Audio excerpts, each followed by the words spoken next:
par Clément Garin le 1er avril 2018 à 17h07. Ce samedi 31 mars dans On n'est pas couché, Laurent Ruquier a rendu hommage à Mireille Knoll, l'octogénaire juive assassinée il y a une dizaine de jours. Yann Moix a souhaité rendre un bel hommage fort en émotion à la victime, en proposant un poème qu'il venait toujours juste d'écrire dans sa loge. « Je vous ai pas prévenu à l'avance car je ne savais pas moi-même que j'allais le faire », a révélé en amont le polémiste, laissant Laurent Ruquier sans voix point ému et la voix tremblotante. Yann Moix a lu deux des premières strophes de poème, dans lequel il évoque grandement le passé de l'octogénaire assassiné. Mireille Knoll était une rescapée de la rafle du Vel d'HIV en 1942. Épargnée par le sort au temps des vélodromes, arrachée par la chance au crime allemand, là vous attendait au-delà des pogroms, cachée dans la folie de nazis musulmans // vous fûtes rescapé de cette rafle indigne pratiquée par la France envers quelques Français dont le crime premier, et dont la faute insigne fut d'avoir dans le sens Dieu qui s'absentait à dévoiler l'auteur.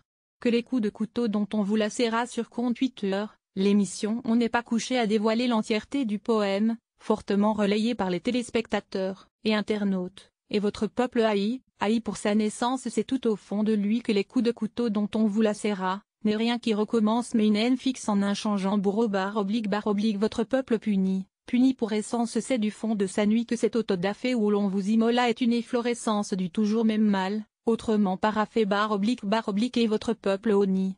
pour sa science // c'est du fond de sa vie que la crémation d'une juive isolée en pleine sénescence porte à jamais le nom de profanation.